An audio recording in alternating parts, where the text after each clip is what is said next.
Damos la bienvenida en los desayunos 24 horas aquí en el estudio de Guayaquil al asambleísta del Partido Social Cristiano Madera de Guerrero, Henry Cucalón. Muy buenos días, gracias por acompañarnos. Muy buenos días, gracias por la oportunidad. Buenos días a los televidentes. Bueno, asambleísta Cucalón, el día de ayer el CAL admite dar trámite a este juicio político una vez que el tribunal sentenció a 6 años ya al vicepresidente Jorge Glass, aunque no era un requisito, una condición sine qua non esperar ese resultado por parte de ese juicio penal, pues bueno, se admite dar paso a este juicio. ¿Tarde cumple la Asamblea con este requisito? Sí, de forma tardía, el Consejo de Administración de la Legislatura dio informe de admisibilidad para el inicio del proceso del juicio político al vicepresidente. No se debió esperar hasta ahora. El proceso, inclusive el primero, que fue presentado en junio, debió haber sido la salida política ante las evidentes responsabilidades del vicepresidente. No se hubiera esperado que la justicia, que no le quedó otra, en un hecho inédito, sentencie, condene al señor vicepresidente por asociación ilícita y que en la sentencia se diga que se derivan otro tipo de delitos como cohecho, peculado y todos los que están configurados en el 129 de la Constitución de la República para el enjuiciamiento político, que fue lo que nosotros alegamos. Y aclaro, el enjuiciamiento político no es por asociación ilícita, es por cohecho peculado, y eso se demuestra no solamente en el anuncio de la prueba, sino en la sustanciación propia del juicio, que tiene una valoración política. Pero no va a ser ya un juicio también extemporáneo, porque el 2 de enero se cumple ya el plazo con el cual podría quedar vacante el cargo del vicepresidente de la República debido a esta ausencia temporal. Se cumplen los plazos dentro de esa figura. El juicio político nace como un clamor ciudadano. Es un imperativo de que la Asamblea cumpla su rol de fiscalización y control político. Claro, al oficialismo y a la mayoría, pese a que aparecen distanciados en algunos temas, nunca le interesó que el tema avance. Es por esto que inclusive ahora que se ha calificado el día domingo y que tiene un trámite a seguir en la Corte Constitucional, donde tiene que haber un dictamen favorable, es obvio que han jugado con los tiempos, porque saben que a partir del 2 de enero se configura lo que sería ya no la ausencia temporal de 90 días, sino la ausencia definitiva. Aunque es preciso aclarar algo, no es automática. Eso también se tiene que argumentar y se tiene que fundamentar para poder desglosar lo que es el abandono del cargo, también con informe y comprobación de la Corte Constitucional y con una resolución de la Asamblea que debe ser aprobada por 2/3 partes de sus integrantes. Es decir, en los próximos días, ya sea por el abandono del cargo debidamente declarado por la Asamblea o por la sustanciación del juicio político, que igual se tiene que hacer porque ese es el deber ser, que inclusive hay responsabilidad política hasta un año después de culminado el mandato, el país se verá abocado, como no puede ser de otra manera, ante este hecho injustificable, inédito e indefendible de que el vicepresidente de la República sea separado de su cargo, por una razón muy simple. No solamente que se ha demostrado de largo responsabilidades administrativas y civiles por parte de la Contraloría, penales por parte de los órganos de justicia, en este caso políticas, sino porque el Ecuador no merece ser representado por una persona seriamente cuestionada, detenida y condenada. Pero no podría quedarse entrampado en una de las siguientes instancias, porque como usted decía, pues bueno, ya el CAL lo admite a trámite, pasa a la Corte lo va a remitir a su vez a la Comisión de Fiscalización y esta al Pleno para su votación. No se podría quedar entrampada en alguna de estas instancias porque, partiendo de su respuesta anterior, usted ha dicho, esta mayoría oficialista que para algunas cosas parece estar dividida y para otras no, pues se abstuvo durante un buen tiempo de dar su pronunciamiento en torno al juicio político y en algún momento regresará al Pleno de la Asamblea, donde igual hay una mayoría todavía del movimiento de gobierno. Entonces, ¿podría quedarse entrampada esta figura del juicio político? En las dos vías hay plazos fatales que cumplir. La ley orgánica de la función legislativa, para el caso de la Comisión de Fiscalización, la ley orgánica de control constitucional y jurisdiccional también tiene plazos fatales para la Corte Constitucional y ya sabemos qué es lo que pasa cuando no cumplen los plazos. operan de pleno derecho. Da a entender que en los próximos días se tiene que definir por el bien del Ecuador esta situación. Así que si mañana asambleístas del oficialismo de cualquiera de las dos facciones siguen tratando de ningunear el pedido legítimo de una comunidad, de un pueblo, de que estos hechos sean debidamente sancionados políticamente, así como lo han sido de carácter penal, van a tener que asumir también sus responsabilidades ante los ciudadanos, ante la historia, y obviamente serán juzgados. Ahora, el mismo presidente Lenín Moreno ha reconocido en declaraciones que hay una serie de irregularidades en muchas de las obras contratadas por la anterior administración. Hoy por hoy hay un vicepresidente sancionado con 6 años de prisión por el delito de asociación ilícita. ¿Qué cabe ahora? ¿Iniciar acciones derivadas precisamente quizás de ese delito? ¿Investigar otro tipo de delitos que podrían estar vinculados dentro de la trama de Odebrecht o de otros casos de corrupción que se han venido denunciando? Por supuesto, está debidamente comprobado. Ahora el presidente dice lo que ha dicho todo el Ecuador durante estos últimos años. La contratación pública se convirtió en la herramienta por el cual la mal llamada revolución hizo un festín, el festín estratégico con los fondos del pueblo ecuatoriano, privando de desarrollo, educación, salud, seguridad y de justicia. No solamente que unos bribones se llevaron la plata, sino que hubo un claro perjuicio al interés público, al Estado y por tanto al pueblo ecuatoriano.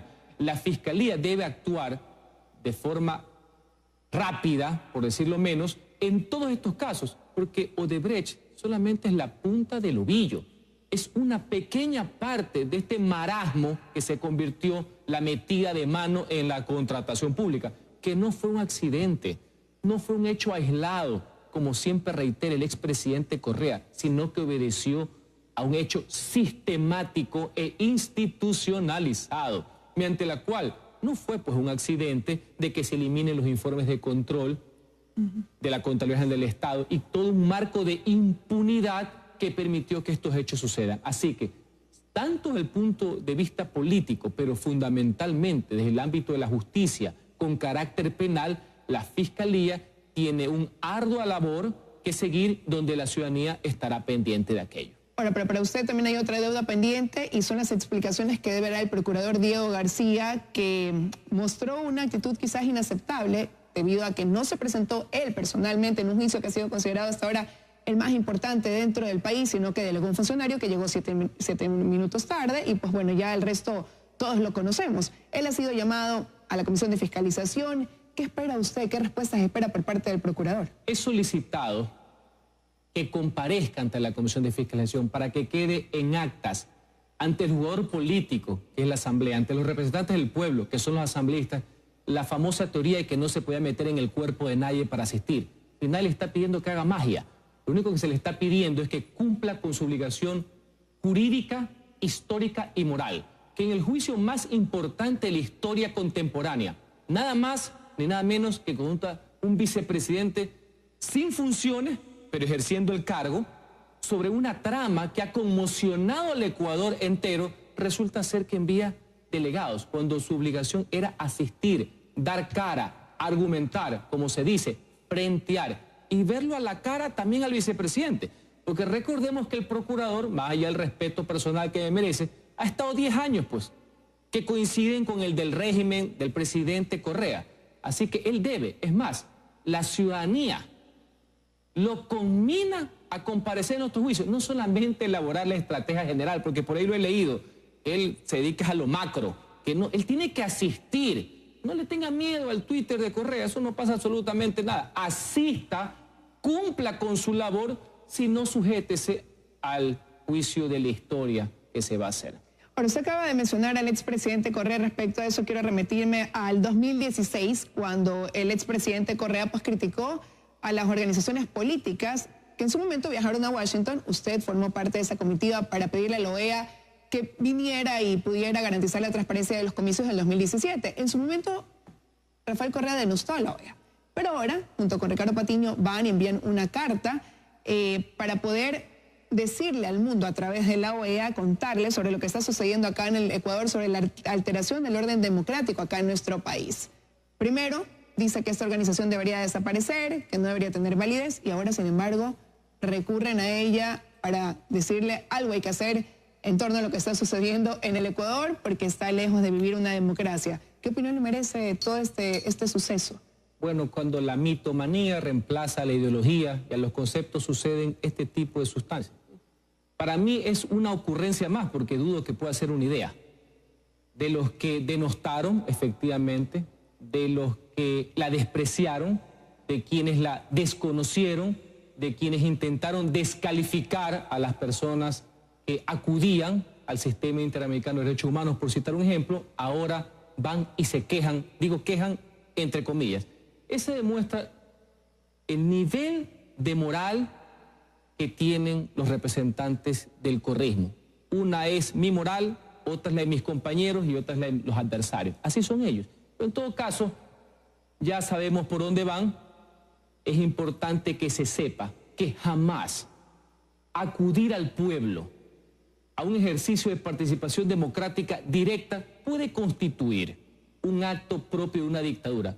Peor si lo dice una persona que, suelto de huesos, se autoproclamó jefe de todas las funciones del Estado. Pero podría tener eco porque ya se reunieron en Panamá, presentaron esta carta. El derecho de petición... por parte de la OEA se ha dicho que se va a hacer un informe. El derecho de petición siempre existe.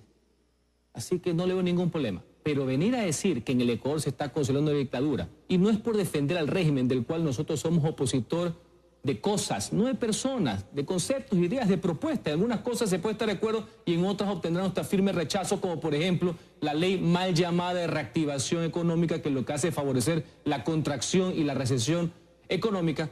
Pero decir que hay dictadura, que se quieren apoderar de todas las funciones del Estado, cuando se le está preguntando al pueblo y que sea el soberano que tome ese dictamen a través del arma más poderosa que existe en la democracia, que es el voto, a las cuales ellos rehuellan para meter, obviamente, unas enmiendas por la ventana para favorecer un proyecto político, simplemente es impresentable. Recuerdo que en aquel momento, cuando viajó esta comisión a Washington para reunirse con la OEA y pedirle que precisamente pues esté vigilante de que haya transparencia en los comicios del 2017, incluso se los denominó vendepatrias.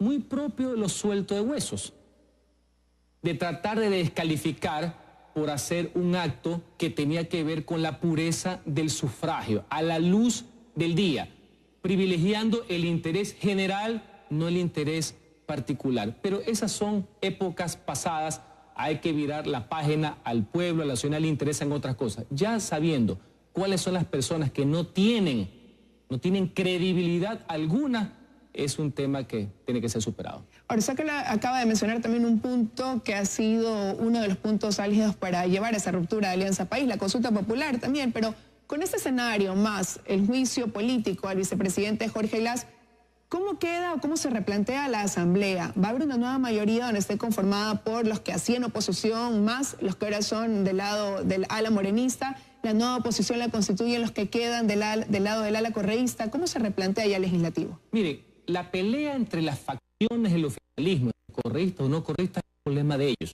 no es problema del país.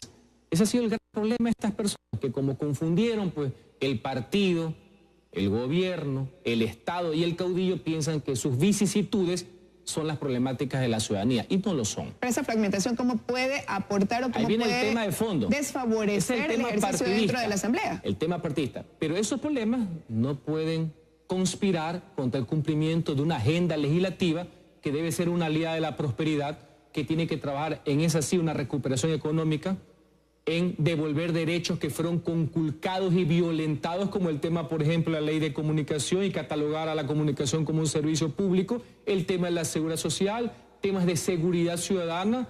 Vamos a presentar en los próximos días un proyecto para proteger la vida de los ciudadanos, endurecer las penas, justamente por esta gran preocupación que tiene la ciudadanía, la problemática de las drogas, de la educación. Toda esa agenda está suspendida justamente por haber dilatado procesos políticos de fiscalización y por estas peleitas internas.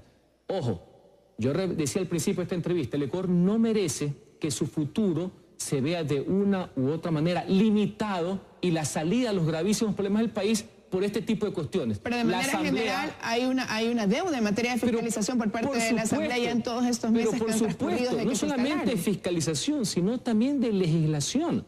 Y eso es importante que la ciudadanía lo conozca, porque no puede ser posible que, reitero, por estas peleas internas la Asamblea no pueda cumplir el rol para los cuales fuimos todos elegidos. Pero mejora ese rol al quizás constituirse una nueva mayoría conformada de una manera distinta dentro de la Asamblea. Mayoría puntual para aprobar los temas urgentes que tienen que ver con la economía y con el empleo fundamentalmente y la fiscalización. Pero si todos los días pues se ve que las resoluciones son de temas relativamente intrascendentes, veamos la próxima semana cuando entre el veto del presidente, insisto, a la mal llamada ley de reactivación económica, ¿cuál va a ser la posición? La Asamblea no puede continuar en este sentido con esta línea. Tenemos que fortalecer tanto el control político como una legislación de carácter económico y social que permita a la gente vivir mejor. Asambleísta Cucalón, quiero agradecerle su presencia esta mañana en los desayunos de 24 horas. Gracias a ustedes.